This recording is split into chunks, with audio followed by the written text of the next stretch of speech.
कैसे हो बेटा?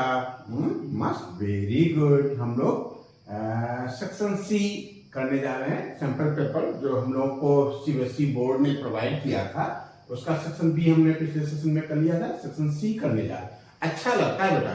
कब कब अच्छा लगता है? जब हम सैंपल पेपर करने की स्थिति में होते हैं। मोटा मोटी हम लोगों का कोर्स कंप्लीट हो गया है और हर चैप्टर का नॉलेज हमारे पास है, और हर चैप्टर के नॉलेज के बेस पे हम सैंपल पेपर करने जा रहे हैं। हम लोगों ने कैलकुलेशन कर लिया था कि यदि एक 1 मार्क्स का क्वेश्चन है तो हमको 2 मिनट से ज्यादा टाइम नहीं गंवाना है। यहाँ 3 मार्क्स के क्वेश्चन है तो हमको एवरेज कितना लेना है बेटा? 6 मिनट लेना है। एक क्वेश्चन पे 6 मिनट से ज्यादा नहीं लेने हैं। हमको यहाँ 18 मार्क्स लेना है, तो हमको लगभग 18 मार्क्स लेना बेटा ना, तो कितना 18 टू जा 36 मिनट में हमको ये क्वेश्चन सॉल्व करना। मोटा मोटी किसी क्वेश्चन में कम समय लग सकता है और किसी में ज्यादा लग सकता है। तो टोटलिटी में एवरेज जो है हमारा 2 मिनट पर मार्क्स आना चाहिए। ठीक है, आते हैं, ध्यान देते हैं क्या है। हम ये बेटा हमारा पेपर वाला पार्ट, ये क्या है, हमारे पास क्वेश्चन पेपर है और यहाँ हम सोल्यूशन करेंगे। ये हमारी आंसर शीट है। इमेजिन करो ये हमारी आंसर शीट है। तो आंसर शीट में टॉप में हम सेक्शन सी लिख लेंगे। क्या लिख लेंगे बेटा? Section C. ठीक है, सेक्शन सी, मतलब हम सेक्शन सी करने जा रहे हैं। ठीक है, अब आंसर, ठीक है, आंसर 26। ऐसे 2 पार्ट हैं, तो सबसे पहले हमको ए पार्ट करना पड़ेगा। ए पार्ट है, इसका चॉइस में बी पार्ट है। तो क्योंकि हम अभी एग्जाम में नहीं बैठे हैं, हम बाहर प्रैक्टिस कर रहे हैं, इसलिए 26 का ए भी करेंगे और 26 का बी भी करेंगे। ठीक है, ये हो गया हमारा आंसर जो हम करने जा रहे हैं। ठीक है, क्या कह रहा है बेटा? पेपर पे ध्यान देते हैं। कहता है कि in triangle ABC DEF are mid points of BC CA AB respectively. तो हम एक फिगर ड्रा करते हैं बेटा, क्यों? एक फिगर ड्रा करते हैं।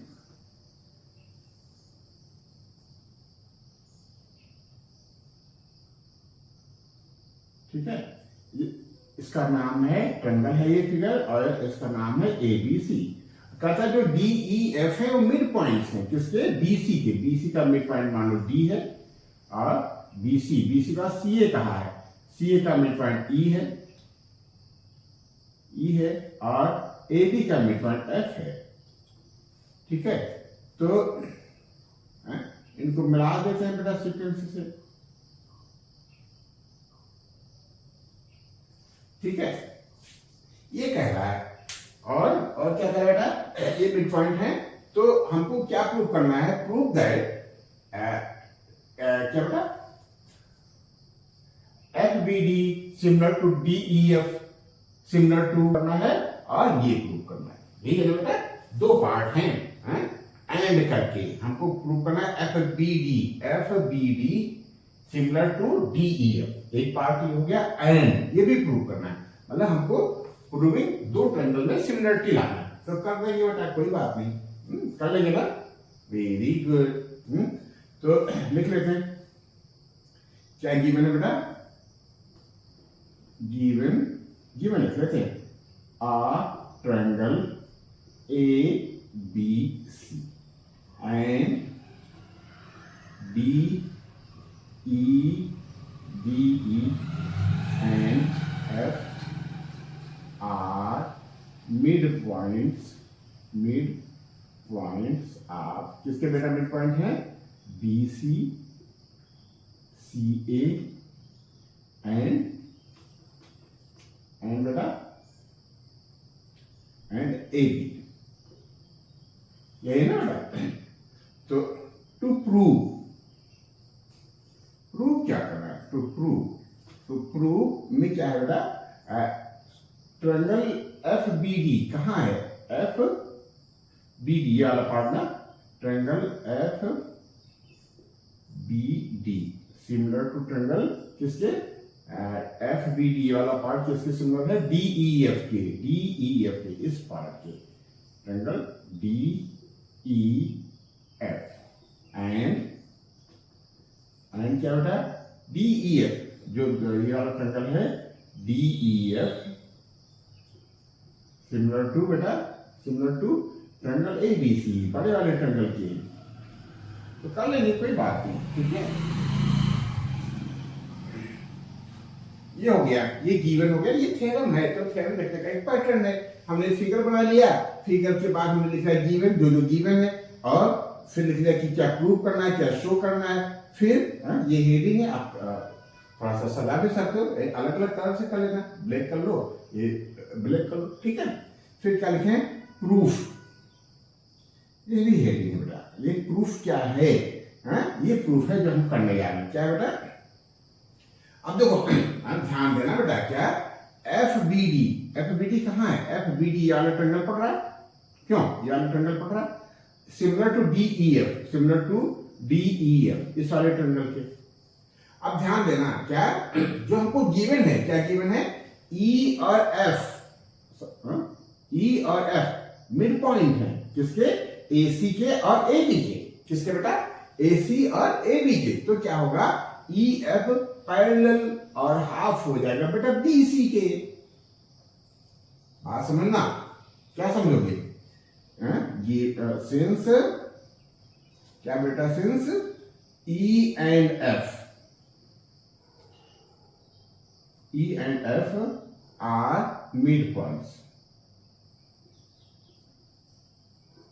Therefore, therefore EF parallel to BC and EF equal to half BC, और हाफ BC क्या हो गया, और ई एफ जो है ना, एंड थोड़ा हटा दो, थोड़ा सा पीछे करो, एंड ई एफ जो है, सॉरी ई एफ जो हाफ बी सी है ना बेटा, वो इक्वल टू बी डी है।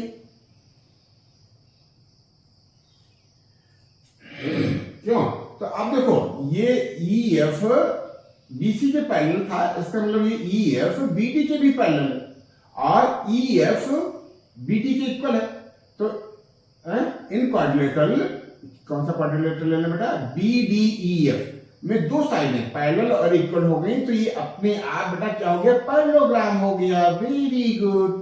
पैरेललोग्राम कब होता है, कई सिचुएशन है, उसमें एक सिचुएशन ये भी है बेटा, क्या है कि कोई भी दो साइड, दो अपोजिट साइड्स पैरेलल और इक्वल हो जाए, तो बाकी दो साइड हैं उनको पैरेलल इक्वल पुट करने की जरूरत नहीं है, वो ऑटोमेटिक, वो स्वतः एक हो गया, क्या हो गया बेटा, पैरेललोग्राम हो गया। देयरफॉर क्या हो गया बेटा, B D E F, B D E F is a parallelogram. अब देखो पैरेललोग्राम प्रूव कर लिया, ठीक है, पैरेललोग्राम प्रूव कर लिया, तो ये वाला एंगल इस वाले एंगल के इक्वल हो जाएगा। क्यों बाबू, इसलिए बेटा कि पैरेललोग्राम में अपोजिट साइड्स इक्वल होती हैं। क्यों, अपोजिट साइड इक्वल होती हैं, और क्या, अभी दिखा देते हैं, लिख लेंगे बाद में, ठीक है। और इस ट्रायंगल में ये वाला एंगल पड़ रहा है, ये कौन सा, डी एफ डी। और देखो बेटा कैसे है, ये जेड बना रहे हैं, ये वाला एंगल इस वाले एंगल के इक्वल होगा, तो ये वाला एंगल जो है ये इसके इक्वल हो जाएगा, कौन सा, बी एफ डी इक्वल हो जाएगा एफ डी ई के, ठीक है। अब किस, और ऐसे ही बेटा ये एंगल इस एंगल के इक्वल हो जाएगा। आप किसी दो ट्रायंगल में ये दो एंगल आपस में इक्वल कर देते हैं, तो तीसरा पे आप इक्वल हो जाता है। वैसे बाई चांस यहाँ है भी, ये इसके इक्वल हो गया और ये इक्वल हो गया, अल्टरनेट इंटीरियर एंगल ये इसके इक्वल हो गया। तो अब थोड़ा सा हमको स्पेस की जरूरत है, तो कैसे करें बेटा, नाउ इन कौन सा ट्रायंगल ले लें जो हमको प्रूव करना है, क्या प्रूव करना था, क्या प्रूव करना था, F B D, F B D and कौन सा बेटा, triangle D E F.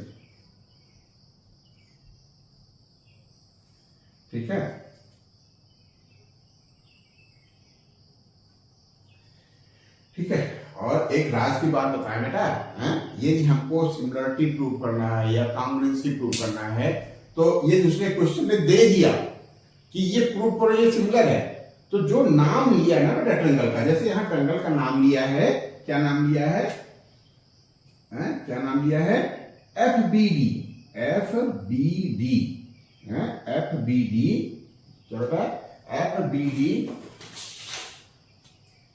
F B D similar, similar है किसके, डी ई एफ के, किसके सिमिलर, डी ई एफ। इसका मतलब ये क्या कि हमको एफ एंगल बी के इक्वल प्रूव करना है, बता देना है, बी ई के इक्वल बता देना है, और डी एफ के इक्वल बता देना है। यही छिपी ही चीज कि आपको करना क्या है। ठीक है, तो कहां से रफ करें बेटा, स्पेस की प्रॉब्लम है, तो चलो कोई बात नहीं, कहां से करें बेटा, गिवन वन से गिवन हटा देते हैं, फिगर बना देने की जरूरत पड़ेगी, तो प्रूफ भी हटा देते हैं, ये यहां से बेटा यहाँ कंटिन्यू हो गया। आप वीडियो पॉज करके नोट कर लेना बाबू, ठीक है।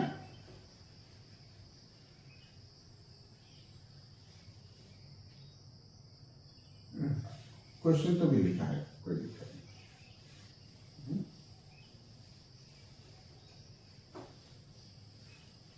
ठीक है, हमने क्या लिया, D F B D, F B D. अब लिख लो बेटा, हमको क्या प्रूव करना है, एफ बी डी, एफ को डी के इक्वल प्रूव करना है, तो एंगल एफ बी डी, तो एफ को पुकारना है ना, कैसे पुकारोगे, ऐसे पुकार लेते हैं, B F D, B F D, angle F आ गया, एंगल क्या है, एफ बी डी को D E F, D E F के इक्वल प्रूव करना है, तो इसको ई डी या एफ डी ई कह लो, एंगल एफ डी ई। ठीक है, एंगल तो हमको समझ में आ गया कि किसके इक्वल प्रूव करना है, बस रीजन हमको बताना है, तो कैसे बताएंगे बेटा, एफ बी डी ये था ना, और एफ बी डी क्या है बेटा, एफ बी डी, एफ आया फिर डी, हाँ ठीक है, ये वाला एंगल, ठीक है, ये वाला एंगल, ये वाला एंगल, ये कैसे है, ये देखो बेटा क्या बना है, ये क्या बना है, ये अल्टरनेट इंटीरियर एंगल है, ये डबल टिक है, यहाँ डबल टिक है, ये क्या लिखे, अल्टरनेट इंटीरियर एंगल्स, बस वेरी गुड। आपने पैराग्राम पहले बता दिया, अल्टरनेट इंटीरियर एंगल किया, तो उस पर बातचीत में आगे की क्या है, और क्या करना बेटा, एफ हो गया ना बेटा, एफ, बाद में आ रहा है बी, हमको बी बताना है, ये वाला एंगल, अब वहां बताना है ई, इसको तो बता लेंगे बेटा, कैसे पुकारें इसको, एफ बी डी कह देते हैं ना, एंगल क्या बेटा, बीच में लाना है ना, बी को, F B D equal to ये वाला F E D, F E D, opposite, क्या बेटा, अपोजिट एंगल्स आर पैरेललोग्राम। ठीक है, दो एंगल प्रूव कर दिया, तभी भी आपका काम चल जाएगा, लेकिन चाहो तो एक एंगल और प्रूव कर दो, एंगल कौन सा, इसको कह लेते हैं डी को, F D, B D F कर लो, B D F, angle B D F equal to B D F, ये कह दिया ना, अब इसको कर लो D F E equal to angle D, ये क्या हो गया बेटा, ये हो गए अल्टरनेट इंटीरियर एंगल, ये भी तो जेड बना रहा है बेटा, अल्टरनेट इंटीरियर एंगल्स। देयरफॉर अब कह लो शान से कहना बेटा, triangle F B D, triangle F B D क्या है, सिमिलर है, क्या है बेटा, सिमिलर है किसके, DEF के, DEF के, वेरी गुड, आपने प्रूव कर दिया ट्रायंगल DEF। क्यों अलग थोड़ा सा, ट्रायंगल DEF, ठीक है, यहां देख लो प्रूव। ठीक है, ये हो गया बेटा पहला पार्ट, सेकंड पार्ट भी हम प्रूव कर लेंगे, यदि हमने पहला कर लिया तो हम सेकंड भी कर लेंगे, वेरी गुड, नहीं कर पाएंगे कर लेंगे बेटा। ठीक है। नाउ इन ट्रायंगल, कौन सा ट्रायंगल है? DEF, triangle DEF and triangle कौन सा? ABC, बड़ा वाला है, very good, triangle ABC। D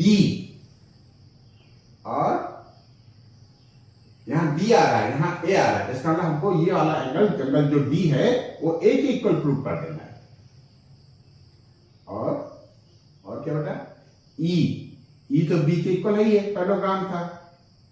और F C के इक्वल है। तो कैसे लिखे बेटा? है तो ये क्या बेटा? ये एक पैरेललोग्राम है, AEDF एक पैरेललोग्राम है। क्यों पैरेललोग्राम है?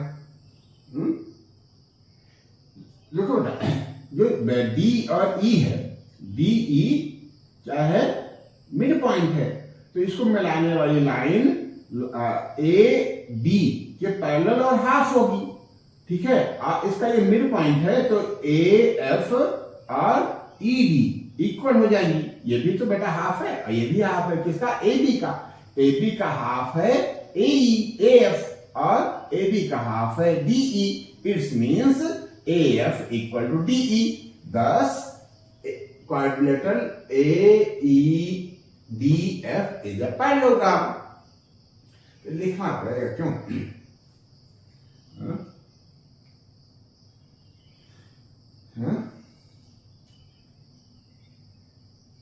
ठीक है।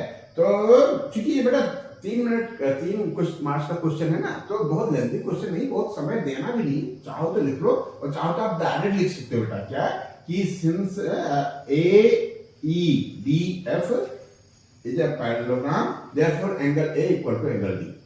या लिख लेते हैं, कैसे लिखे हैं? लिख लेते हैं सिंस DE। देखो हम अभी डिटेल लिख रहे हैं, ठीक है। आप अपने समय के हिसाब से बेटा प्रैक्टिस कर लेना कि आपके पास समय कैसा, उस हिसाब से आप डायरेक्ट भी लिख सकते हो। It is clear by above that a quadrilateral AEDF is a parallelogram। Parallelogram क्यों है हम यहां लिखे दे रहे हैं, ठीक है। तो क्या लिखे बेटा? Since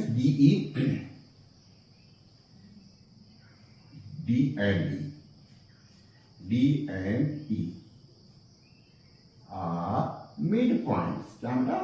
midpoints of BC and AC।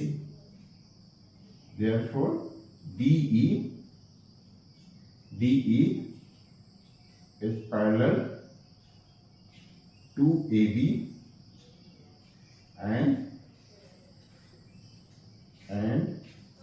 DE half DE equal to half AB। Half AB क्या है बेटा? AF है। हाफ AB क्या है? AF equal to AF। therefore अब यहां से लिख लेते हैं बेटा। सेकंड पार्ट है ना, अब हम ऊपर से चले सकते हैं। तो क्या लिखें? therefore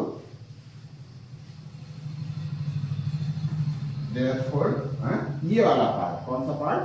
AEDF पैरेलल में बता दिया। D parallel to DE parallel to AB और DE पैरेलल टू AF भी लिख दो। अब देखो बेटा, क्या DE AF के पैरेलल है, DE AF के इक्वल है। therefore क्या बेटा? AEDF is a parallelogram. Very good. अब देखो एक बात है, अब ये तो हमने पैरेललोग्राम प्रूव कर लिया, ठीक है। लेकिन हमको क्या करना पड़ेगा? एक पैरेललोग्राम और प्रूव करना पड़ेगा। कौन सा? ये वाला पैरेललोग्राम FECD। क्या इसको क्यों प्रूव करना पड़ेगा? इसको यदि आपने प्रूव किया है तो ये वाला इसके इक्वल हो गया, ठीक है। और D तो बेटा E के इक्वल है ही है, ठीक है। और सी इसके इक्वल तभी होगा जब ये पैरेललोग्राम होगा।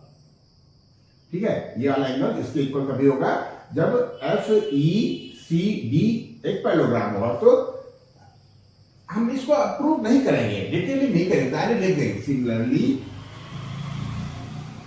इसी तरह सिमिलरली कौन सा कोऑर्डिनेट में बता, E C D F, E C D F is a parallelogram. ठीक है, अब दो चीजें हो गई। ठीक है, अब हम प्रूव कर देंगे। हमने लिख लिया था ना ट्रायंगल एबीसी। अब डी को कहना है क्या बेटा, डी, डी कहाँ है ये, तो डी को कैसे कहेंगे, डी ई एफ है ना, ये वाला ट्रायंगल, ये वाला, इसको डी ई एफ को कैसे पुकारेंगे, डी ई एफ में डी एंगल पुकारना है तो हम कह लेंगे F D E, angle F D E equal to F D E हो गया ना बेटा, equal to F A E, F A E. Reason क्या लिखोगे, अपोजिट साइड्स, अपोजिट साइड, सही बेटा, opposite angles, opposite angles are parallelogram. ठीक है, तो ये आपने इसको इक्वल बता दिया। और फिर इसको बता दो क्या, D F E, angle D F E, D F E equal to हो जाएगा डी एफ ई है ना बेटा, D F E equal to angle E C D, angle E C D. क्यों, ये भी बेटा अपोजिट साइड्स हैं, सॉरी साइड क्यों आता बात, अपोजिट एंगल है, ये एंगल इस एंगल के इक्वल है। क्यों, क्योंकि जो एफ ई सी डी है ये पैरेललोग्राम है, हमने यहां लिख लिया है बेटा,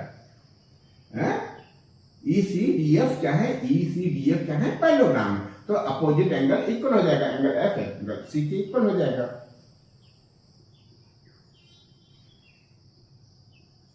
अपोजिट एंगल्स ऑफ पैरेललोग्राम। ठीक है, दो एंगल प्रूव कर लिया, तो तीसरे प्रूव करने की जरूरत नहीं है। कौन कौन सा प्रूव कर लिया है, ये और ये। ठीक है, अब इसको भी बता दो, एंगल ई एफ डी, ये भी अपोजिट एंगल है ना, एंगल ई, किसको पुकारना है इसको ना, तो इसको कैसे कहोगे, F E D, angle F E D equal to angle क्या बेटा, एफ डी डी, ये भी अपोजिट एंगल है।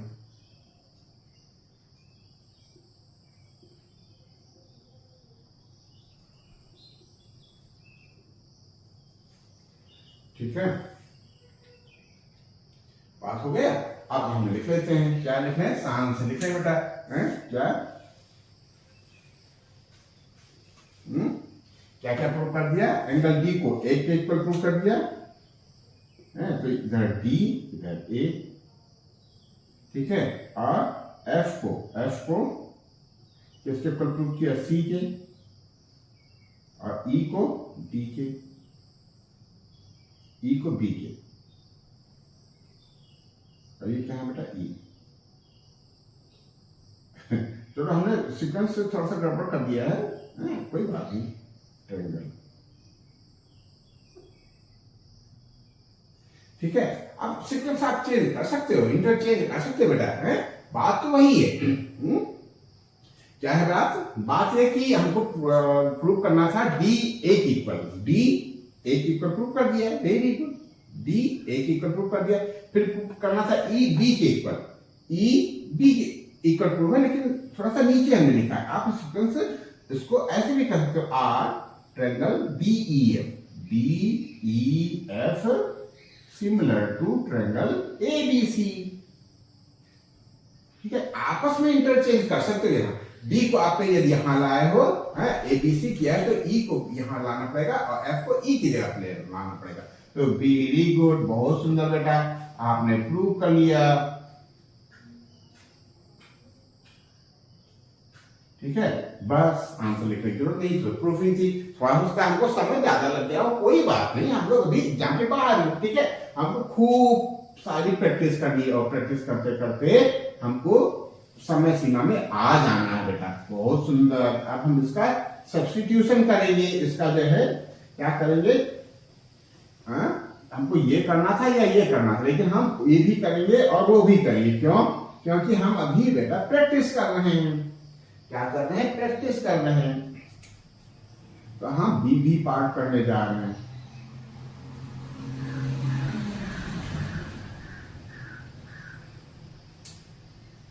ठीक है, अब कहता है कि इन ट्रायंगल एबीसी, फिर फिगर हम लोग बना ही देते हैं। क्या कहता है? इन ट्रायंगल एबीसी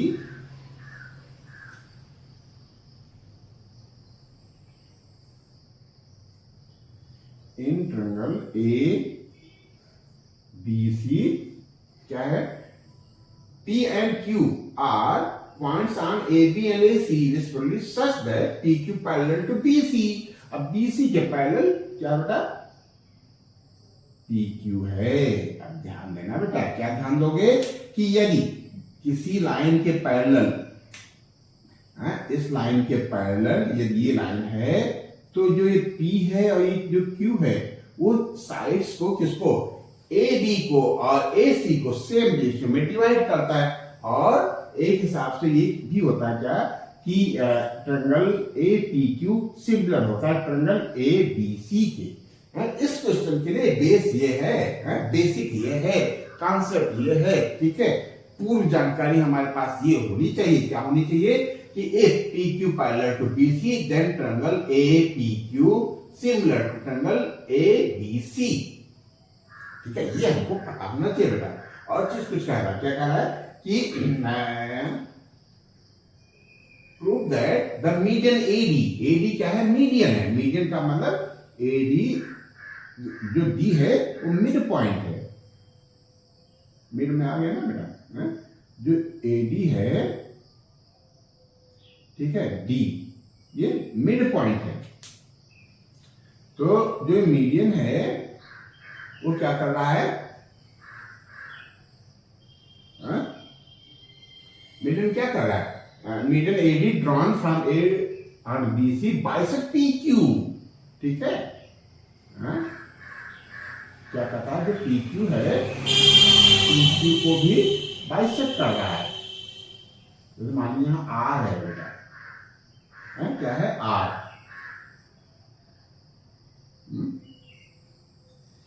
ठीक है, क्या बेटा? R है। तो जो PR और RQ है दोनों इक्वल हैं, ये प्रूव करना है हमको। ठीक है, तो हम जिस पैटर्न पे लिखा जाता है उस पैटर्न पे लिख लेते हैं। क्या लिखा जाता है कॉपी में, कैसे प्रेजेंट करेंगे वो भी हम लोग प्रैक्टिस कर रहे हैं बेटा। ऐसे ही करना है बेटा। क्या लिखेंगे? गिवन। गिवन, ये हेडिंग हो गई। ठीक है, फिर लिखेंगे, क्या लिखेंगे? A triangle ABC given a triangle ABC। ठीक है, and PQ parallel to BC and यहां एंड ना लिखो, यहां कामा लगा दो। ठीक है, यहां एंड लिख लो। And DAD is a median। ठीक है, प्रूव करना है। To prove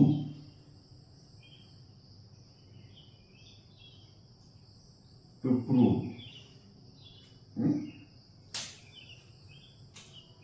to prove prove क्या करना था? टू प्रूव करना है क्या? क्या कर रहा है? AD bisect PQ। तो prove AR is the median या PR इक्वल टू RQ। ठीक है, ये हो गया। ठीक है, अच्छा, क्वेश्चन को सॉल्व करने का तरीके तो बहुत हैं। ठीक है, इसको प्रूव करने का तरीका तो बहुत है, लेकिन एक शॉर्टकट तरीका हम लोग अपनाते हैं, एक ट्रिक है इसमें, है? क्या है? ट्रिक है। तो प्रूफ लिख लेते ना, क्या ट्रिक है कि हम ये छोटा वाला ट्रायंगल पकड़ेंगे और ये ए डी बी पकड़ेंगे, ठीक है। Now in chapter triangle A R P कहोगे कि ए पी आर कहोगे? ए आर पी कहेंगे बेटा, कोई दिक्कत नहीं। A R P and triangle A D B,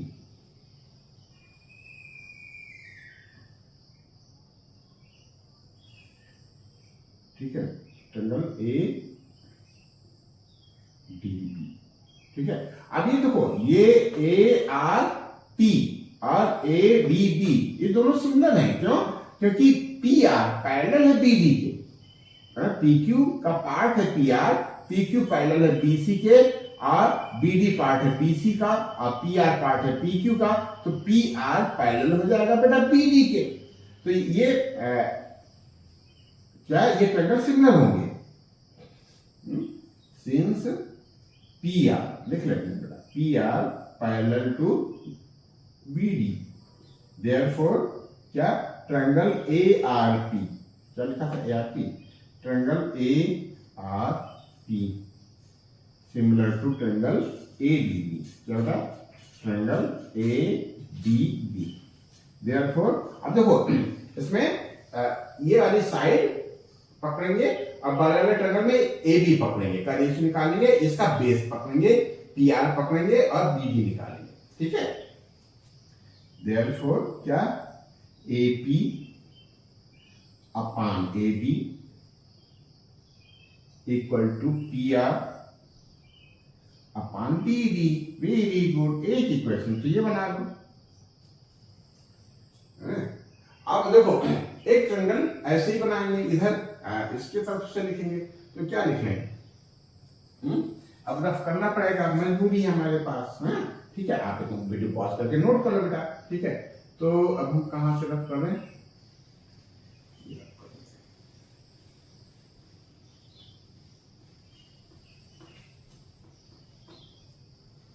Similarly,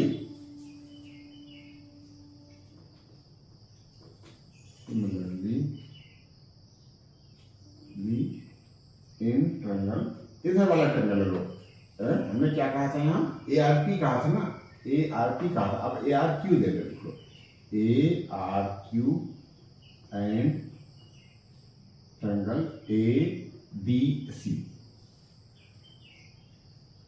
ये देखो एक चीज और यहां लिखो, सिमिलरली इन सिमिलर ट्रायंगल, ये सिमिलर हैं, अभी हमने सिमिलर ट्रायंगल लिया, ठीक है।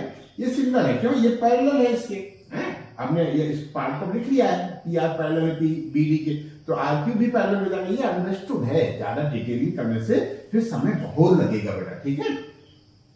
तो हमने क्या लिखा? Triangle A R Q and triangle A D C जो सिमिलर है, इसमें वही बात, क्या साइड ले लेंगे, इसमें ए पी लिया था, इसमें ए क्यू ले लेंगे, A Q upon A C, A Q upon A C equal to, इसका भी बेस ले लो, R Q upon D C, ठीक है। एक ट्रायंगल ये हो गया।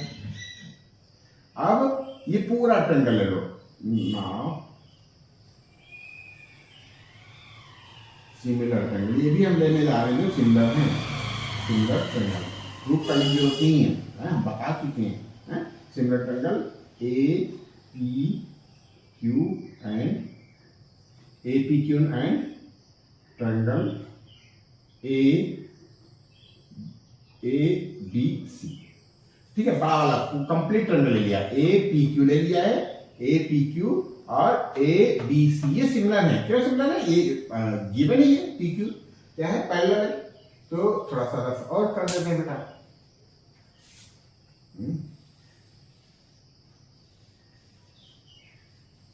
ठीक है। अब इसमें भी साइड्स ले लो, क्या ले लेते हैं? साइड्स ले लेते हैं बेटा, A P upon A B, क्या बेटा? A P upon A B, equal to A Q upon A C. बस इसमें बेसिक ही लेना है। ठीक है, ये ट्रिक है। ठीक है, ट्रिक को हमको मेमोराइज करना है, कम समय में हमको करना है। अच्छा, जब हम डिफरेंट क्वेश्चन कर रहे होंगे ना, तो हमारा थोड़ा सा जीवन और क्लियर होगा। आप देखो, ये सेकंड इक्वेशन थी ना बेटा, ये था बोलो। अब तीनों इक्वेशन में देखो बेटा, यहां क्या है बेटा, A P upon A B है। ठीक है, और यहाँ ए क्यू अपॉन ए सी है, और A P upon A B A Q upon A C के इक्वल है। बात समझने की कोशिश करना बेटा, है क्या, A P upon A B equal to this and A Q upon A C equal to this, और A Q upon A C क्या बेटा, A P upon A B ये वाला और ये वाला इक्वल है। तो ध्यान देना था क्या, जो हमारी इक्वेशन फर्स्ट है उसका ये कौन सा हाथ है, लेफ्ट हैंड साइड LHS, और सेकेंड का LHS, दोनों इक्वल हैं बाय थर्ड इक्वेशन।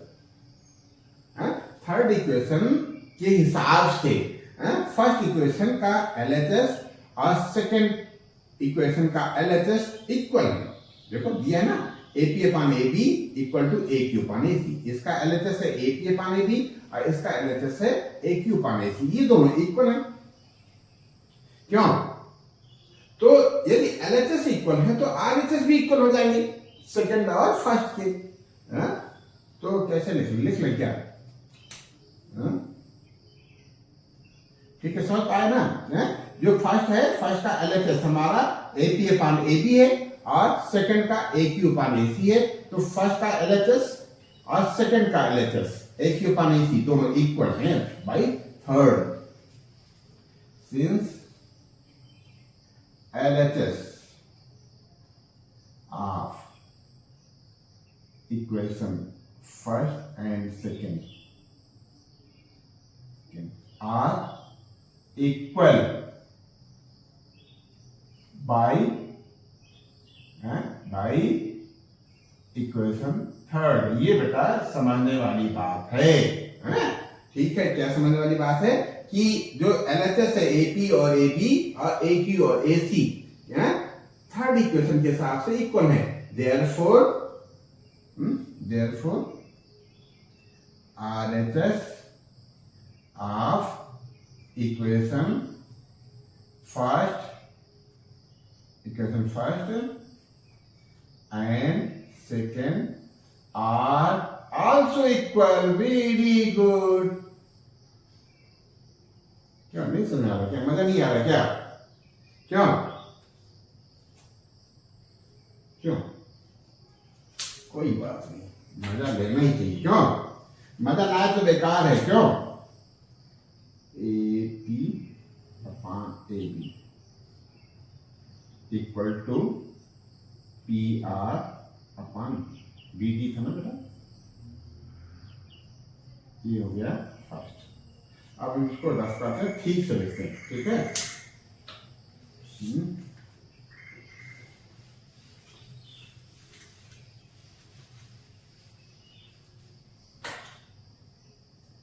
क्या लिखना है बेटा?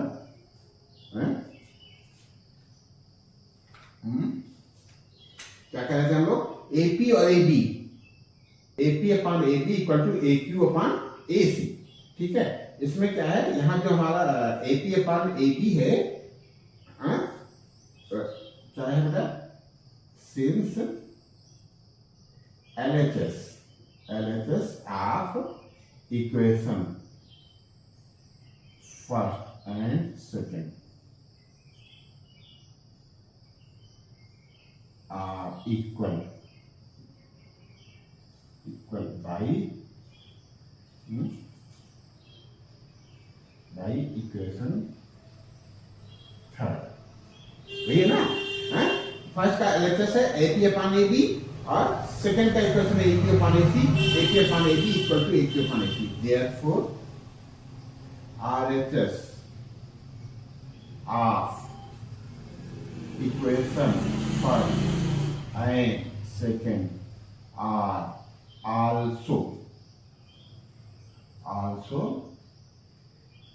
इक्वल, ठीक है, आल्सो इक्वल। देयरफॉर क्या बेटा, आरएचएस क्या है, आरएचएस क्या है फर्स्ट का, P R upon B D equal to P Q upon D C.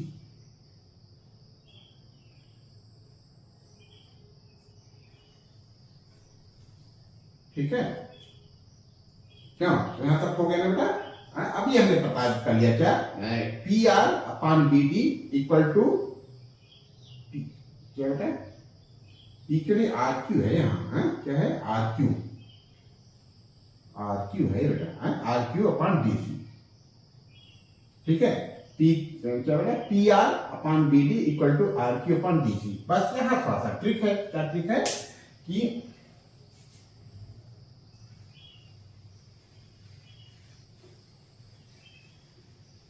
BD और डीसी इक्वल है तो एक लिख दो कुछ, B D but B D equal to D C, कुछ भी लिख दो, डीसी लिखा है यहां भी डीसी लिख दो। देयरफॉर क्या, P R upon D C equal to, इसी चीज को हम यहां बताना बेटा, equal to R Q upon D C. अब देखो डिनोमिनेटर सेम है, डीसी डीसी सेम है, तो न्यूमरेटर भी इक्वल हो जाएगा, तो P R equal to R Q. बस यही प्रूव करना था, ठीक है, यही प्रूव करना था बेटा। आप क्या लिखोगे, प्रूव्ड, क्या लिखोगे, प्रूव्ड, प्रूव हो गया बेटा, प्रूव। तो अभी हम लोग थोड़ा सा डिटेल में समझ रहे हैं, ठीक है, इसलिए हो सकता है टाइम लगे, लेकिन आपको टाइम का ध्यान बहुत रखना है, ठीक है। और अब हम लोग 27 करने जा रहे हैं, ठीक है, 27 करने जा रहे हैं। साथ में हमने क्या लिख लिया, सेक्शन सी, आंसर शीट पे सेक्शन सी लिख लिया, और फिर हम सीक्वेंस से करते जा रहे हैं। आंसर, आंसर क्या बेटा, 27, ठीक है। सॉल्व करो बाबू, कैसे करें, करते हैं, देखो कैसे करते हैं बेटा। कहता है the sum of two numbers is 18, the sum of their reciprocal is 9 upon 40 दे रखा है ना, कितना दे रखा है, सी कर लेना लोग, 9 अपॉन 40, फाइंड द नंबर्स, ठीक है। तो जो चीज हमको पता करना होता है वो हम लेट कर लेते हैं, वो हम एज्यूम कर लेते हैं, ठीक है। लेट, क्या लिखे बेटा, लेट, क्या, let numbers are x and y, ठीक है, x and y according to question, क्या बेटा, अकॉर्डिंग टू क्वेश्चन कहता है कि the sum of two numbers is 18, x plus y equal to 18, एक इक्वेशन ये बन गई। और क्या बेटा, and the sum of their reciprocal is 9 upon 40, and reciprocal क्या हो जाएगा, s का रेसिप्रोकल क्या होगा, 1 अपॉन x, वेरी गुड। और y का रेसिप्रोकल होगा 1 अपॉन y इक्वल टू कितना बेटा, 9 अपॉन 40। अब इसको थोड़ा सा और सिंप्लीफाई कर लेते हैं। आर एलसीएम आएगा एक्स वाई, ऊपर हो जाएगा y plus x equal to 9 upon 40। अब देखो थोड़ा सा स्मार्ट वर्किंग करेंगे, क्यों, अब एक ही क्वेश्चन ऐसे बना रहे, इसमें क्रॉस मल्टीप्लाई करें, इसमें क्रॉस मल्टीप्लाई करें, फिर इसकी वैल्यू इसमें रखें, ये हम नहीं करेंगे। देखो क्या करेंगे, x प्लस वाई की वैल्यू 18 है, तो हमें न्यूमरेटर में यहाँ 18 रख देते हैं, और 18 upon x y equal to 9 upon 40। यहां से हम एक्स वाई की वैल्यू पता कर लेंगे बेटा, ठीक है, कितना आ जाएगा, क्यों, कितना आएगा, 9 x y equal to 18 into 40, यही ना। तो एक्स वाई इक्वल टू 9 का इसमें डिवाइड हो जाएगा, 9 2 जा, 2 into 40 और एक्स वाई इक्वल टू 80। ठीक है, अब देखो एक्स वाई की वैल्यू आ गई, फिर हम कोई बेवकूफी नहीं करने वाले कि यहां से एक्स की वैल्यू निकाले 18 माइनस वाई और यहाँ एक्स की जगह पे 18 माइनस वाई रखते हैं, वाई ने क्वाड्रेटिक इक्वेशन पकड़, वो नहीं करें, कर सकते हैं वो भी, ठीक है, वो गलत नहीं है, लेकिन थोड़ा सा बढ़िया काम करें। क्यों? हा? तो एक्स वाई हमको पता है और एक्स प्लस वाई पता है, तो हम यहाँ से एक्स माइनस वाई निकाल सकते हैं इन दोनों इक्वेशन से। हमने ट्रिक सीखी थी, कहाँ सीखा था? क्लास 8 में, कि यदि एक्स प्लस वाई पता है और एक्स वाई पता है, कहां से रफ करें? क्या रफ करें? ये अच्छा, एक्स प्लस वाई 18 है ना,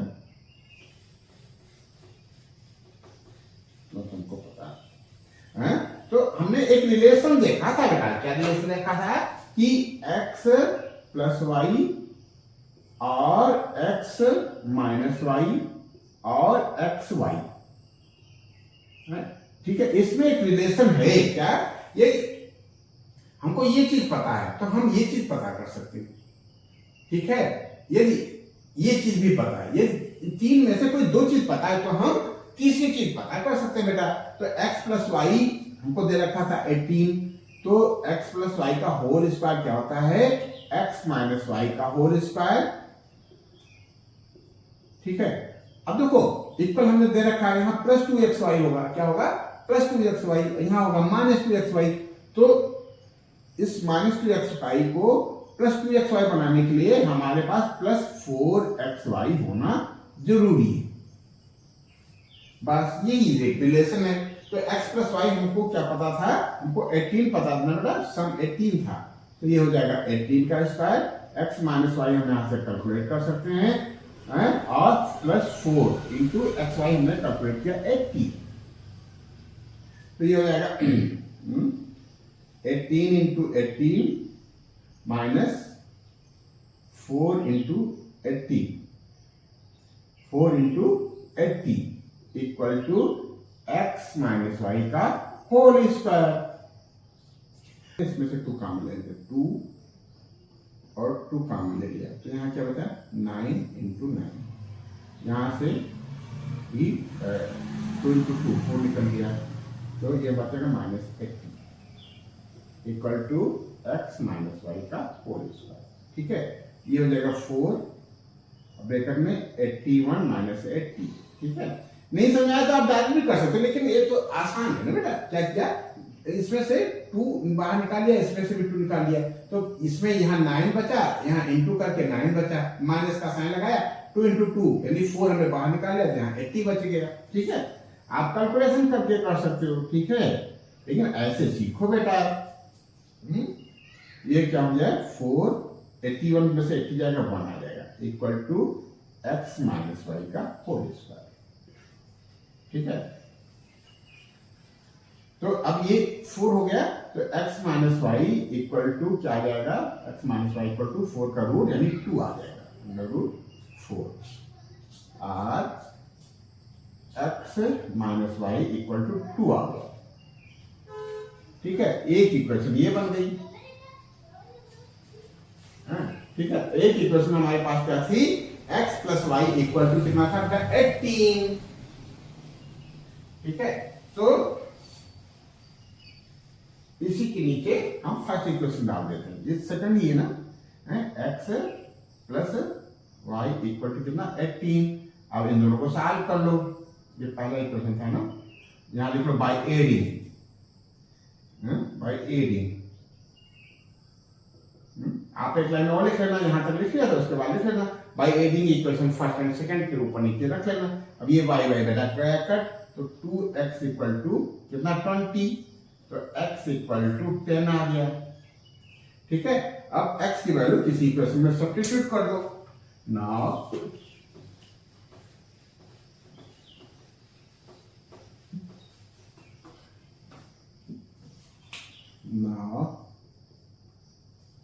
substituting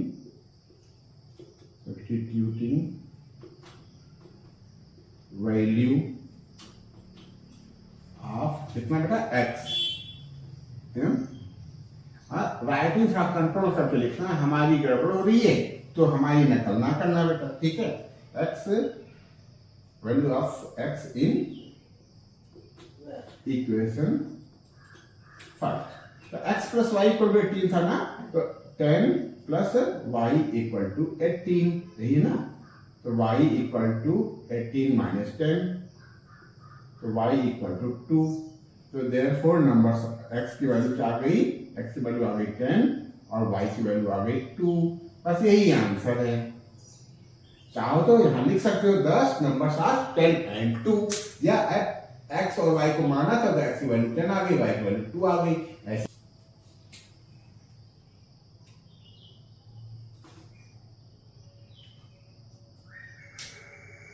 ठीक है।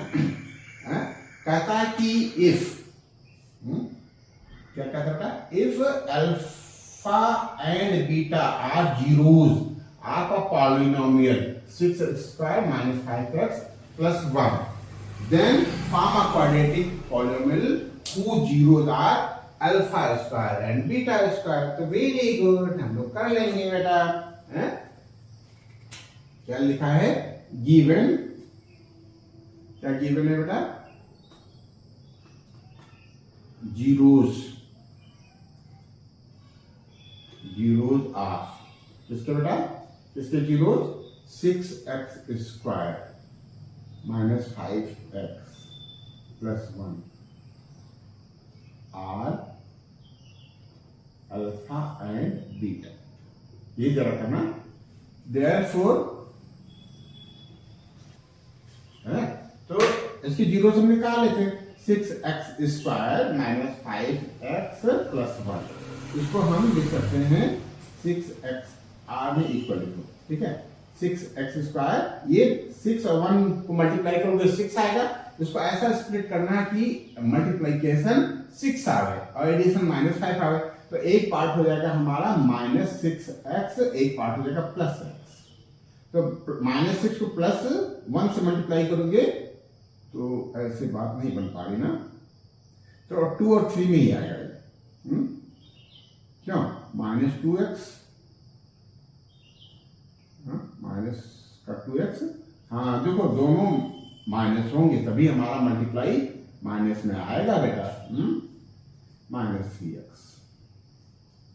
पता नहीं हम अभी क्या बोल रहे थे, हमको ये बोलना चाहिए था कि इस 6 और 1 का मल्टीप्लाई प्लस में है तो इसके दो पार्ट होंगे, दोनों माइनस में होंगे। क्यों, ये दो टर्म, दो नंबर माइनस में होते हैं तो उनका मल्टीप्लिकेशन हमारा प्लस में होता है, और माइनस में होंगे तो इनका रिजल्ट भी माइनस में आएगा। तो ये हमारा स्प्लिट ठीक से हो गया, ठीक है। अब हम इसमें क्या कॉमन है, 6 से क्या कॉमन है, 2 कॉमन है, 2 कॉमन ले लिया, यहां बचा 3x माइनस 2x कॉमन है, 2x कॉमन है, यहां बचेगा 3x माइनस 1, ठीक है। यहां माइनस 1 कॉमन ले लो, यहां भी बचेगा 3x माइनस 1, माइनस 1 कॉमन है ना, तो माइनस माइनस प्लस हो जाएगा। अब ये दो टर्म हो गए, दोनों में 3x माइनस 1 कॉमन है और 2x माइनस 1 कॉमन है, ठीक है। तो इफ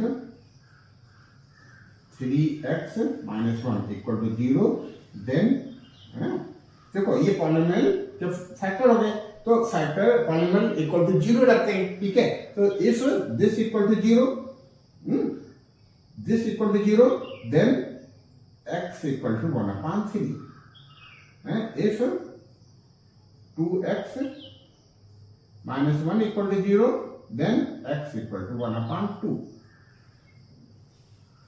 ठीक है। तो हमारे जो जीरोज हैं, जीरोज क्या हो गए, 1/3 and 1/2, let alpha equal to 1/3 और बीटा इक्वल टू 1/2। देयरफॉर 1/अल्फा क्या हो जाएगा, 3/1, ये 3 हो जाएगा, और 1/बीटा इक्वल टू हो जाएगा 1/बीटा क्या हो जाएगा, 2/1, 2 हो जाएगा। तो ठीक बेटा, है 1/2 चेक करना है क्या? 1/2 रख करके चेक कर लो कि आपका सही आ रहा है कि नहीं है? अल्फा की वैल्यू 1/3 आया तो 1/3 इसको सेटिस्फाई करना चाहिए।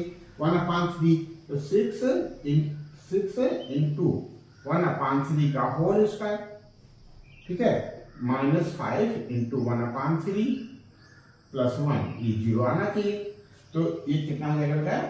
6 इंटू 1/9 माइनस 5/3 प्लस 1, तो 3 जा और 3 2 जा, ये 2/3 आ गया। कितना आ गया?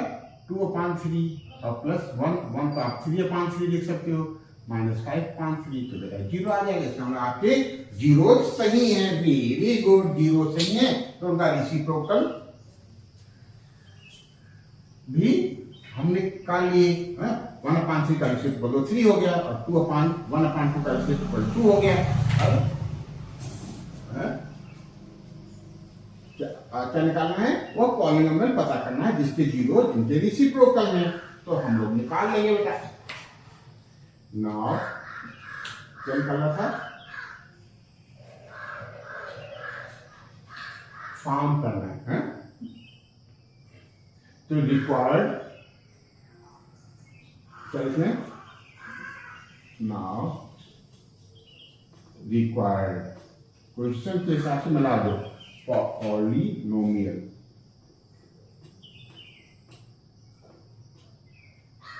कितना हो जाएगा?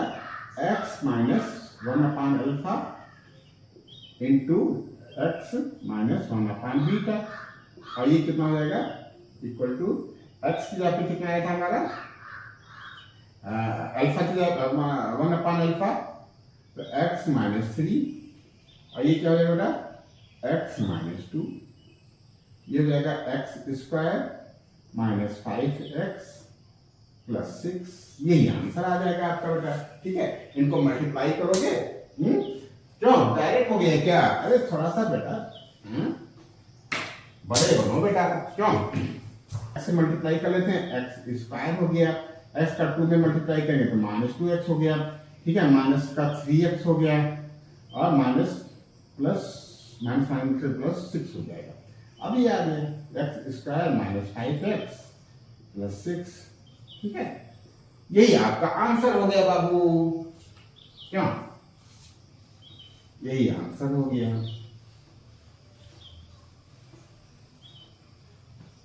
ठीक है, यही आंसर हो गया।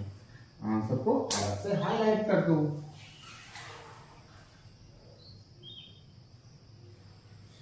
ठीक है, ये हो गया आपका 28।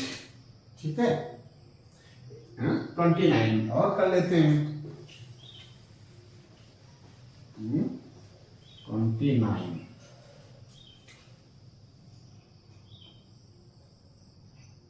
ठीक है, कोई क्वेश्चन में टाइम ज्यादा लगेगा, कोई क्वेश्चन में कम लगेगा, कोई बात नहीं, एवरेज हमारा वो आना चाहिए। 80 मार्क्स का क्वेश्चन है, हमको 1 आवर 60 मिनट में कंप्लीट करना है पूरा पेपर, 20 मिनट मार्जिन में रखना है। ऐसा प्रैक्टिस करो कि एग्जाम से आने से पहले आपका टाइम मैनेजमेंट बढ़िया हो जाए। ठीक है ना? 29 में क्या दे रखा है? 29 का था if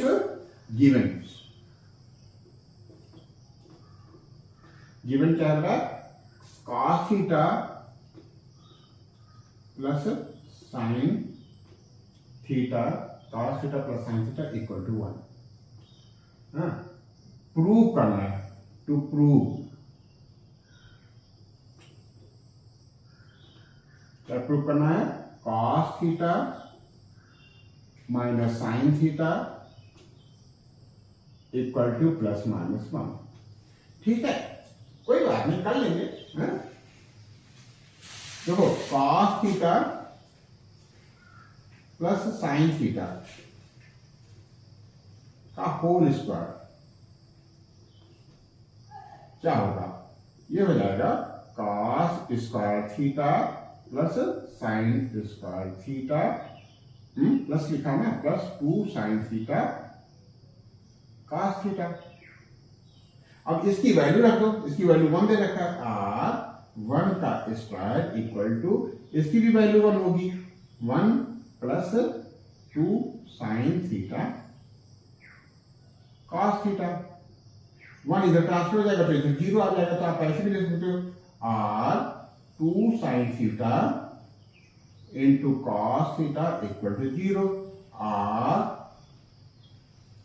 sign theta into cos theta equal to 0। 2 sine theta cos theta 0 है, तो साइन थीटा कॉस थीटा 0 होगा। अब हम निकाल लेंगे बाबू क्या, now cos theta minus sine theta का होल स्क्वायर क्या होगा, ये होल स्क्वायर हो जाएगा cos theta plus sine theta का होल स्क्वायर माइनस, यहां माइनस में आएगा ना, minus 2 sine theta cos theta, यहां प्लस में आएगा 2 साइन थीटा कॉस थीटा, तो प्लस वाले को माइनस में कन्वर्ट करने के लिए हमको -4 साइन थीटा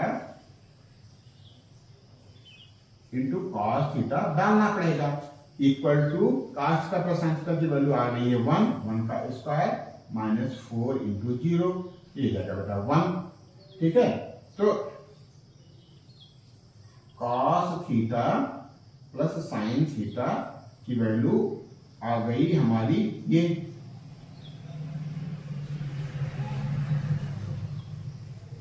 ठीक है। तो इसी चीज को हम ऊपर कंटिन्यू कर लेते हैं, यहां ज्यादा घचर पचर हो रहा है, क्या हो रहा है, घचर पचर। तो क्या करें, अब कॉस यहां होल स्क्वायर में बेटा, और ये सॉल्व करोगे तो 1 ही आएगा, और कॉस थीटा प्लस, क्यों माइनस निकालना था ना, cos theta minus sine theta का होल स्क्वायर इक्वल टू 1। ठीक है, अब जब हम स्क्वायर हटाएंगे ना बेटा तो यहां रूट हो जाएगा, और cos theta minus sine theta equal to plus minus √1, और 1 की वैल्यू 1 ही आती, रूट की वैल्यू, ये प्लस माइनस 1 हो जाएगा। यही हमको प्रूव करना था, cos theta minus sine theta equal to plus minus 1। Prove हो गया बेटा, प्रूव, शान से लिखो प्रूव, क्यों, क्योंकि मेहनत किया आपने। ठीक है, तो इस तरीके से 29 कंप्लीट हो गया। 30 में 2 पार्ट है, ए और बी, और 31 ये 3 क्वेश्चन और हैं, और कर लेते हैं, इतना नोट कर लो, फिर हम लोग आगे बढ़ते हैं। नोट कर लो बेटा, ठीक बेटा। क्वेश्चन नंबर 30 नोट कर रखा है, क्या कहता है, the minute hand of a wall clock is 18 centimetre long. ठीक है, 18 centimetre long. Find the area of the face of the clock describe by the minute hand in 35 minute. कितने minute में बेटा, 35 मिनट। मान लो ये 12 पे थी मिनट आना, तो 35 मिनट में कहां आ जाएगी बेटा, ये आ जाएगी, कहां आ जाएगी बाबू, ये आ जाएगी यहां, कहां, 7। ठीक है, ठीक है, क्यों,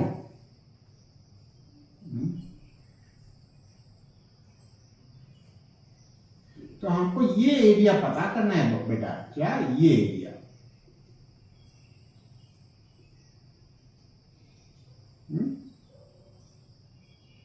ये एरिया क्या बन गया, सर्कल नहीं बनना है, क्यों, सर्कल नहीं बनना है,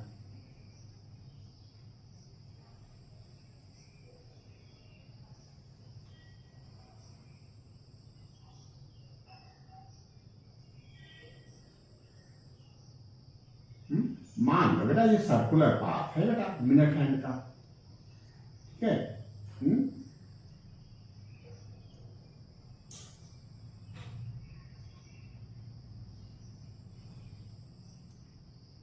ये है बेटा, ये एरिया स्वेप्ट हो रहा है, इस एरिया को कैलकुलेट करना है, इस एरिया को कैलकुलेट करना है। ठीक है, बात समझ पा रहे हो कि नहीं। 35 मिनट में ये इस तरीके की कुछ सिचुएशन बनेगी, तो एंगल फॉर्म्ड बाय मिनट हमको निकालना पड़ेगा ये एंगल निकालना पड़ेगा, ये एंगल निकाल लेंगे तो हमको एरिया ऑफ क्या बेटा, सेक्टर से के फार्मूले से निकाल लेंगे बेटा, हैं। जैसे मान लीजिए ये हमारा सर्कल है, ठीक है, और ये सिचुएशन है, ये एरिया निकालना है हमको, ठीक है। तो ये एरिया क्या कहलाता है बेटा, एरिया ऑफ सेक्टर कहलाता है। एरिया ऑफ सेक्टर का फार्मूला होता है पाई आर स्क्वायर थीटा अपॉन 360। तो हमको यहाँ थीटा पता करना है, और आर हमारा क्या हो जाएगा, आर हमारा हो जाएगा मिनट आर्म की जो लेंथ है 18 सेंटीमीटर, ये हो जाएगी।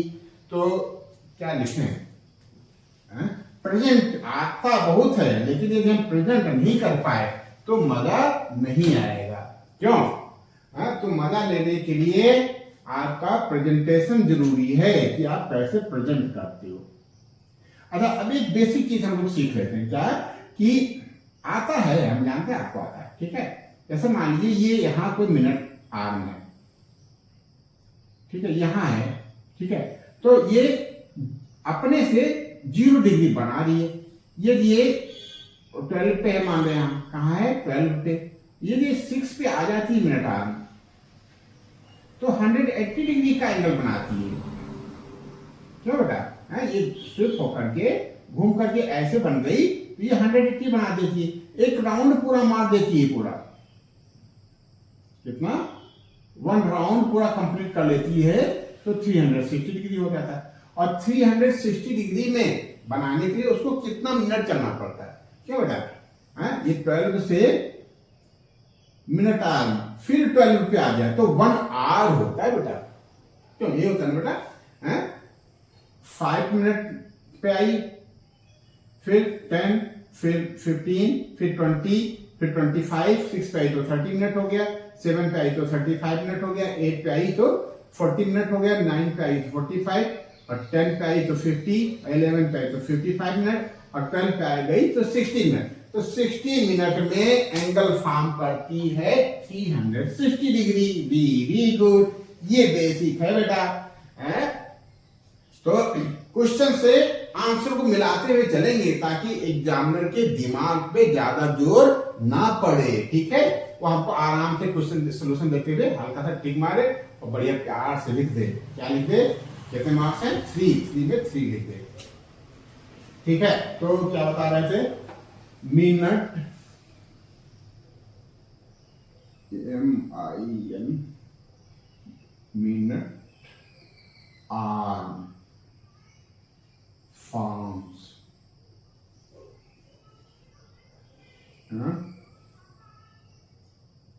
in 60 minutes 360 degree angle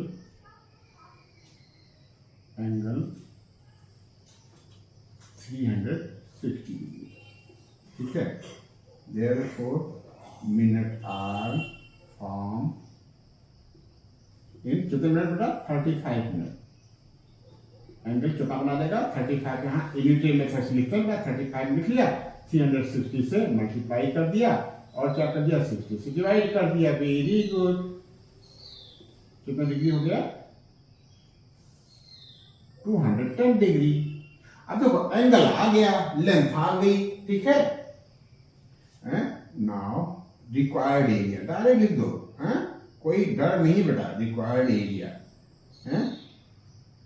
equal to pi r square theta by 360 से फार्मूला भी लिख लिया, कुछ कटेगा, 210 कटा ना, तो पाई को लिख लेते हैं 222/7। आर की जगह पे 18 है ना बेटा, 18 × 18, थीटा की जगह पे कितना आया, 210/360, ठीक है। तो एक 0 तो यहां से कैंसिल कर दो, 7 1 जा 7 3 जा, ठीक है।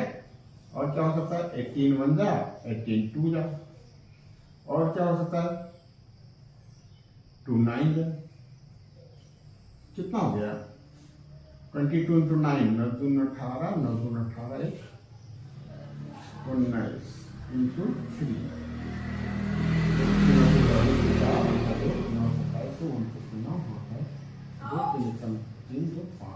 594 सेंटीमीटर स्क्वायर। वेरी गुड, ये आपका आंसर आ गया बेटा। ठीक है, तो इस तरीके से ये क्वेश्चन आपका कंप्लीट हुआ। कौन सा?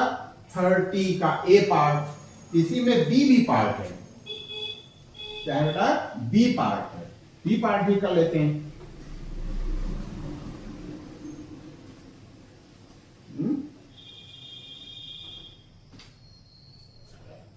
क्या लिखते हैं? B part. चॉइस है, क्योंकि हम बाहर है ना बेटा, एग्जाम के बाहर प्रैक्टिस कर रहे हैं, इसलिए हम इसको कर लेते हैं। कहता है कि अच्छा ये फिगर दे रखा है ना, ये फिगर दे रखा है।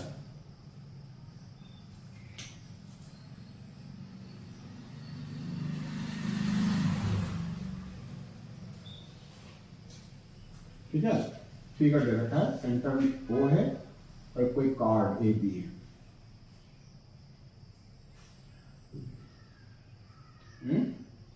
A B is a chord, और क्या होगा? Circle centre O so that angle A O B equal to 60 degree. ये 60 डिग्री दे रखा है। ठीक है, ओ ए 14 है,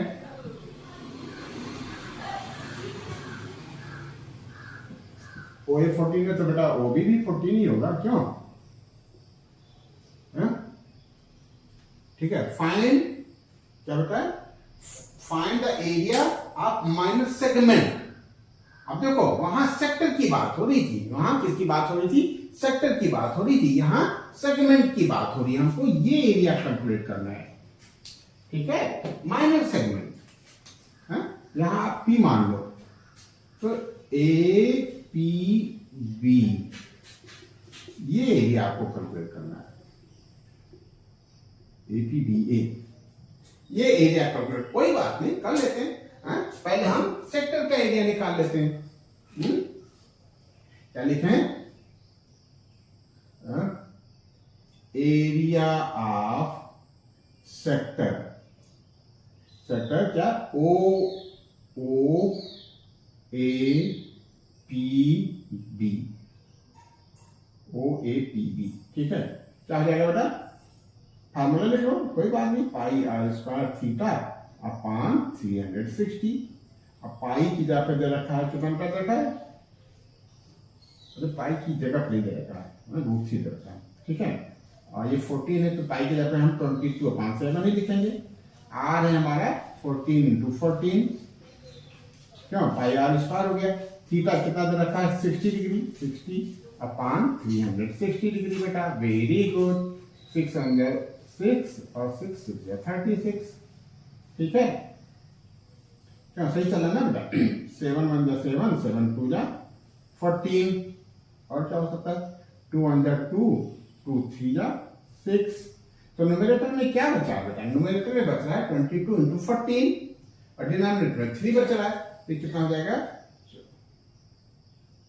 14 2 जा 28, कई और 2, 14 2 जा 28 और 2 30, 308 अपॉन 3। ठीक है, स्क्वायर सेंटीमीटर। ठीक है, अब एरिया ऑफ ट्रायंगल ओ ए भी निकाल लो। इसको हम यहां साइड में लिख लेते हैं। कहां? 308 upon 3 centimetre square. Very good. ठीक बेटा, हम क्या कैलकुलेट कर चुके थे? एरिया ऑफ सेक्टर कैलकुलेट कर लिया था। कितना आता? 308 अपॉन 3। अब हम एरिया ऑफ ट्रायंगल कैलकुलेट कर लेते हैं।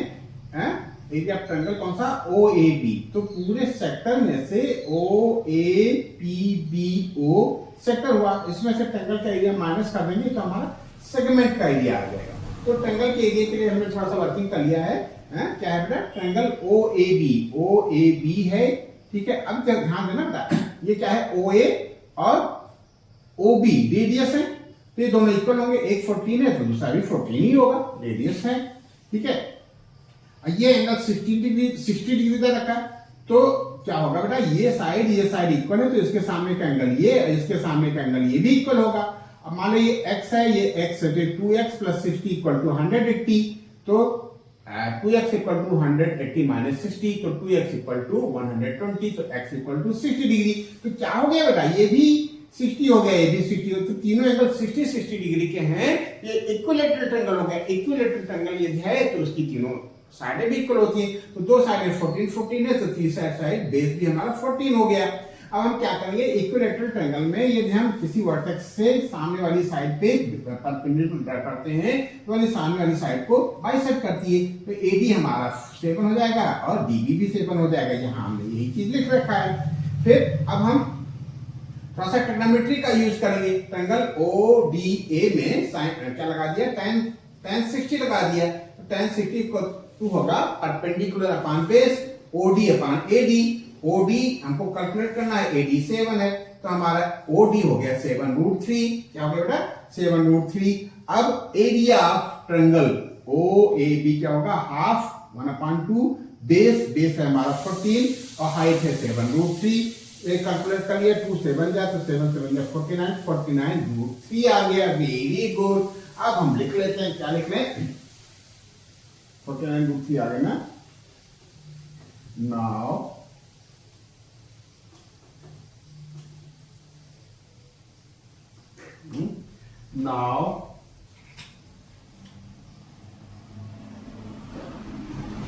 area of क्या था, माइनर सेक्टर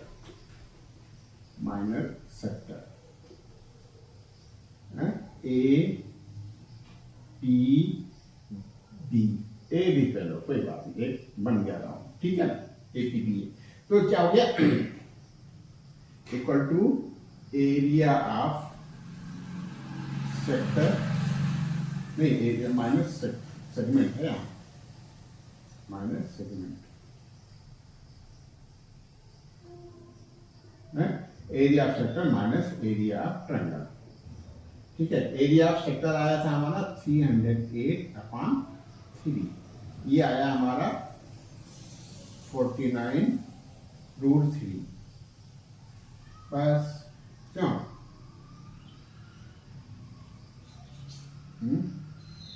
यहां 7 कॉमन है ना, तो यहाँ क्या बचेगा, 7 चौका 28, 2 30, 28, 7 चौका 28/3। यहाँ 7 कॉमन ले लोगे तो 7 बचेगा, इंटू √3 की वैल्यू ले लेते हैं 1.73, यही ना, 1.7 सीधा रखा, अपॉन 1 ले लेते हैं, 7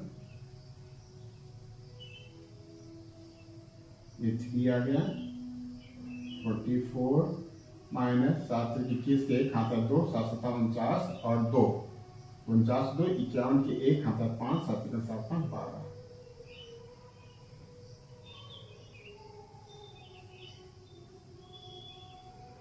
क्यों, 7 से 21 के 1 खाता 2, 7 7 49 2 51 के 1 खाता 5, 7 7 5 12। ठीक है, अब ये 44 के 44.00 में से 12.11 माइनस कर दो, 10 में से गया 9, यहाँ बचा 9, 9 में से गया 8। तो बेटा यहाँ बचा 3, 3 में से 2 गया 1, यहाँ बचा 3, 3 में से गया 2, 21.89 आया। क्यों, 9 1 10, 8 9 1 10, 2 1 3 1 4 और 2 1 3, क्यों 3 आएगा बेटा, 4 ही तो बचा यहाँ। 10 में से गया 9, 9 में से गया 8। ठीक है, ये 3 में से 2 गया, यहाँ तो बैलेंस हो गया, फिर यहाँ 4 बचा, तो ये कितना आएगा, 7 × 31.89। ठीक है, अपॉन 3, 3 4 8 12 9 21 कट जाएगा। वेरी गुड यार, तो बहुत अच्छा हो गया। 3 3 एक ले लेंगे, नहीं बढ़ जाएगा, 5 लगा देंगे, 3 7 18, 3 9 और 7 से मल्टीप्लाई कर लो, 7 से 21 के 1 हाथ है 2, 7 7 42 और 2 44 के 4 हाथ है 7 7। क्या सही है बेटा, कहाँ से कर रहे थे यहाँ से, 7 से 21 के 1, 7 7 42 2 44 के 4 44। ठीक है, ये हो गया बेटा 74.41 स्क्वायर सेंटीमीटर। यही आपका आंसर आ गया बेटा, ठीक है।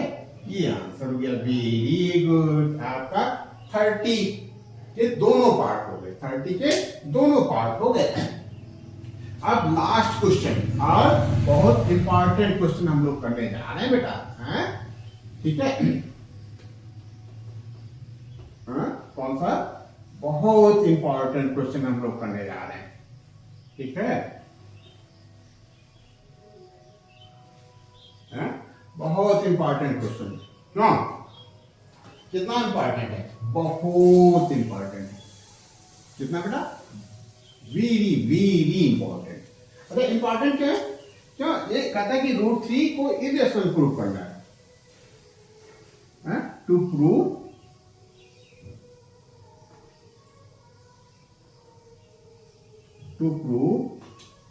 √3 is an irrational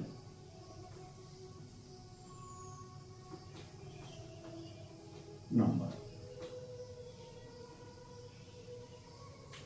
अब देखो होता क्या है बेटा, ऐसा क्वेश्चन एक आएगा जरूर, बिल्कुल आएगा, लिख लो, ठीक है। कहीं लिख लो बेटा, कहीं साइड में लिख लो कि इस टाइप का, हम टाइप की बात कर रहे हैं। हो सकता है ये √3 की जगह पर √2 आ जाए, कि प्रूव कर √2 इज एन इरेशनल नंबर, या √5 आ जाए। √3 है, √2 है, √5 है, √11 है, सब एक ही पैटर्न पे है बेटा। जो पैटर्न हम करने जा रहे हैं, इसी पैटर्न को हमको मेमोराइज कर लेना है, ठीक है। तो इसमें क्या किस पे बेस्ड है? कॉन्ट्राडिक्शन थ्योरी पे बेस्ड है। यदि हमसे कह रहा है कि √3 प्रूफ को इरेशनल है, तो √3 को है तो बेटा इरेशनल, लेकिन कह रहा है कि प्रूफ करो, तो प्रूफ करने के लिए हम उसी की मान लेते हैं बाबू कि √3 इरेशनल ना हो करके रेशनल है। तब √3 की जो रेशनल की प्रॉपर्टी, √3 एक रेशनल है, तो रेशनल होने की प्रॉपर्टी जो होनी चाहिए उस पर हम इसको खरा उतारते हैं। यदि खरा नहीं उतरता है, ठीक है, तो ये बेटा इरेशनल हो जाएगा, और नहीं तो ये रेशनल हम मान लेंगे।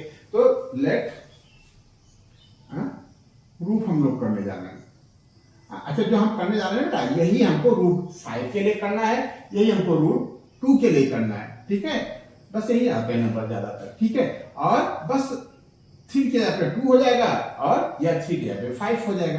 तो हम क्या लिखेंगे? यदि यहाँ √2 दे रखा तो हम लिखेंगे let √2 is a rational number, या √5 दे रखा तो लिखेंगे √5 इज अ रेशनल नंबर। यहाँ √3 है तो हम लिखेंगे √3 is a rational number. Let √3 is a rational number.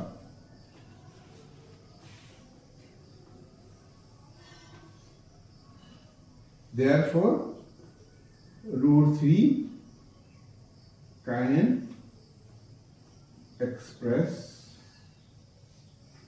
in form of P/Q। क्या लिखें? P/Q, where P and Q are coprime. अच्छा, को-प्राइम का क्या मतलब? को-प्राइम का मतलब कि इसका कोई कॉमन फैक्टर नहीं है। Or there is no common factor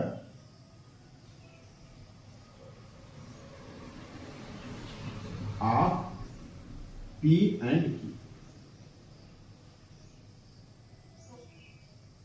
ये बेस है बेटा, इसका बेसिक इसका यही है कि यदि हम √3 को रेशनल मान लेते हैं, तो √3 को हम P/Q के फॉर्म पर ले सकते हैं, और P/Q में, P और Q में कोई कॉमन फैक्टर नहीं है। कहने का मतलब ये को-प्राइम है।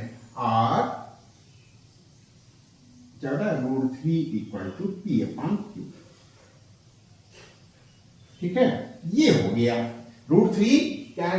रेशनल है, तो इसको P/Q के फॉर्म पे ले सकते हैं। P और Q कोई इंटीजर है, ठीक है। ये को-प्राइम इंटीजर लिख देते हैं, क्यों? इंटीजर ही तो होते हैं, ठीक है। पी और क्यू कोई इंटीजर है जो आपस में को प्राइम है, ठीक है। तो ये हो गया बेटा। अब स्क्वायरिंग बोथ साइड कर लो। R 3 equal to P square upon Q square. अब देखना बेटा जो हम कहने जा रहे हैं, R 3q square equal to P square. अब देखना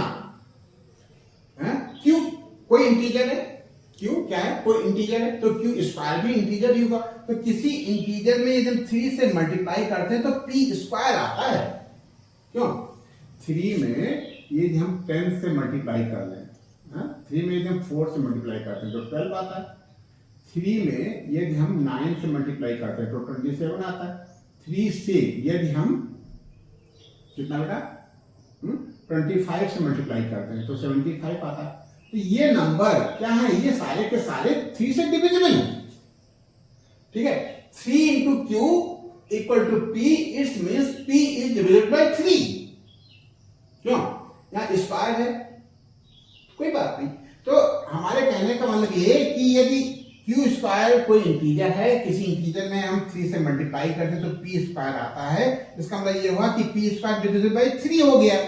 देयरफॉर या 10 लिख लो, क्या बेटा 10 P square is divisible by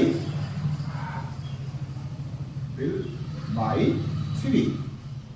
अब देखो किसी का स्क्वायर ये 3 से डिविजिबल है तो P भी, therefore P is also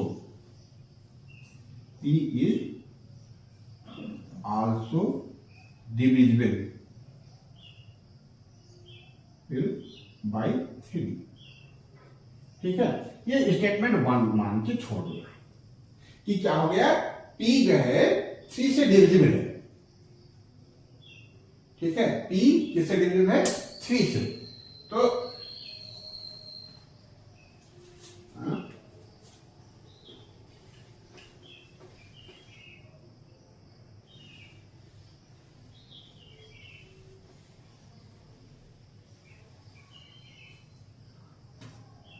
अब देखो कोई भी नंबर 3 से डिविजिबल है तो उसको 3 के फैक्टर में ले सकते हैं। क्यों? 12 3 से डिविजिबल है तो हम उसको 3 into 4 ले सकते हैं। 27 3 से डिविजिबल है तो 3 into 9 ले सकते हैं। 75 3 से डिविजिबल है तो 3 into 25 ले सकते हैं। क्यों ले सकते हैं ना? तो हम लेट कर लेंगे, late P equal to 3R। बात समझ रहे हैं कि नहीं? इसमें 3 से डिवाइड कर सकते हैं, तो हमने मान लिया कि 3 से डिवाइड करने के बाद R आ रहा है। इसका मतलब ये हुआ कि 3 into R equal to P, ठीक है। और क्यों इसको स्टेटमेंट 1 हो गया तो इसको क्या लिखें, इक्वेशन 1 है, ये स्टेटमेंट A। बात समझना, ये क्या है, इक्वेशन 1 है। तो हम क्या लिखेंगे, substituting value of P in equation 1, substituting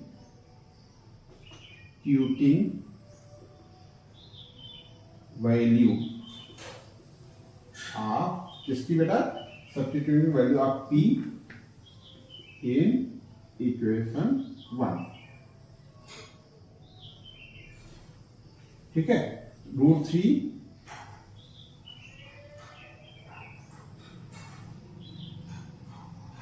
equal to P के जगह पे हमने क्या लिख लिया है 3, P के जगह 3R अपॉन 3, ठीक है। ये हो गया ना, इसको आगे बोथ साइड कर लो, इसको आगे both side,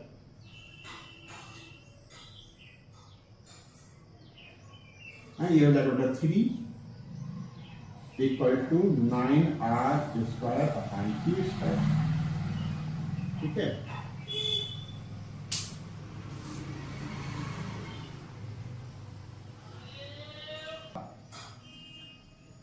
Q square equal to 3R square. अब फिर वही बात, क्या R स्क्वायर कोई इंटीजर है, तो आर स्क्वायर में जब 3 से मल्टीप्लाई करते हैं तो क्यू स्क्वायर आता है। इसका मतलब ये हुआ कि क्यू स्क्वायर डिविजिबल है बाई 3। बात समझो है? किसी चीज में जब 3 से मल्टीप्लाई करते हैं तो वो नंबर आता है, इसका मतलब वो नंबर 3 से डिविजिबल है। Therefore it is clear by above, hence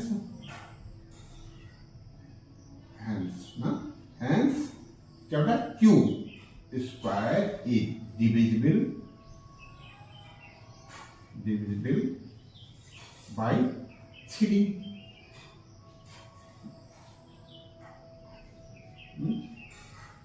Therefore Q is also divisible by 3। अब देखो ये स्टेटमेंट बी मान लो, ठीक है। तो यहां से हमने बताया कि P इज डिविजिबल बाय 3, यहां से बता रहे हैं कि Q इज डिविजिबल बाय 3।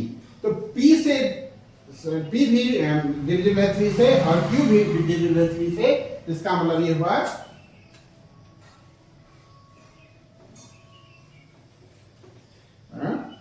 क्या बेटा कि since by statement A and B, by statement A and B, P and Q both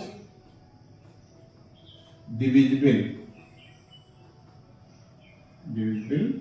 by 3। Therefore P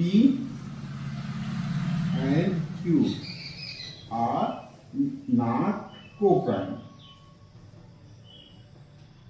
ठीक है, जब ये भैया डिविजिबल है दोनों 3 से, तो को-प्राइम कहां बचे? Hence our assumption is wrong। Hence our assumption, अब देखो यहाँ कॉन्ट्राडिक्शन भी आ गया। कॉन्ट्राडिक्शन वर्ड का भी यूज कर लो। कॉन्ट्राडिक्शन क्या हुआ कि हम मान के चले थे कि ये क्या है बेटा, को प्राइम, और आ गया बेटा ये प्राइम, तो हम क्या लिखेंगे, दिस कॉन्ट्राडिक्शन इज अराइजन। क्या लिखेंगे, this contradiction is arisen by our wrong assumption। This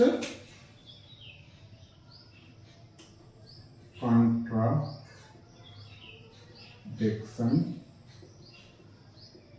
arisen due to our wrong assumption।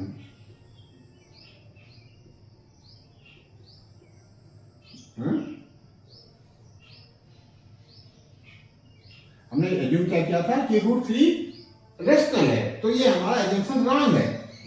thus hence √3 is not rational number।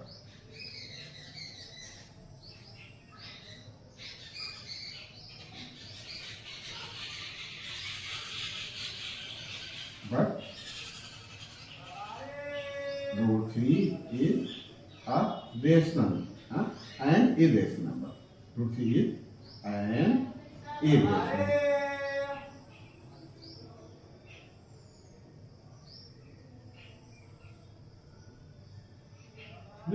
Proved, very good, proved.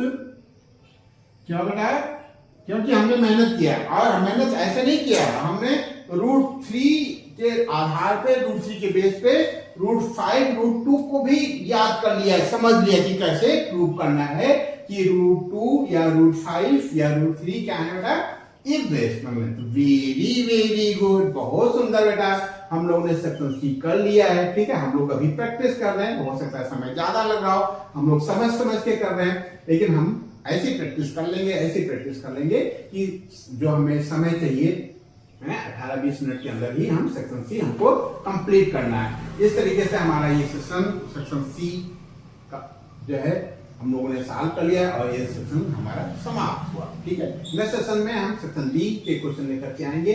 ठीक है, और क्या बेटा, काम की बात बाबू, यदि आपको हमारा पढ़ाने का तरीका समझ में आया हो तो ये चीज आप अपने दोस्तों में भी शेयर कर दो। कोई चीज यदि आपको बताना है तो आप कमेंट जरूर करो बेटा, कमेंट करते ना तो हमको अच्छा लगता है, हमें पता चलता है कि आपने क्या समझा, ठीक है। और या हमारे में कोई गलती तो भी आप कमेंट में बता सकते हो, ठीक है। और दूसरी बात क्या बेटा, यदि आपने चैनल को सब्सक्राइब नहीं किया बाबू, आप चैनल को सब्सक्राइब कर दो, ठीक है। सब्सक्राइब कर दो, शेयर कर दो और लाइक कर दो, कुछ कमेंट भी लिख दो, ठीक है। ठीक बेटा, थैंक यू।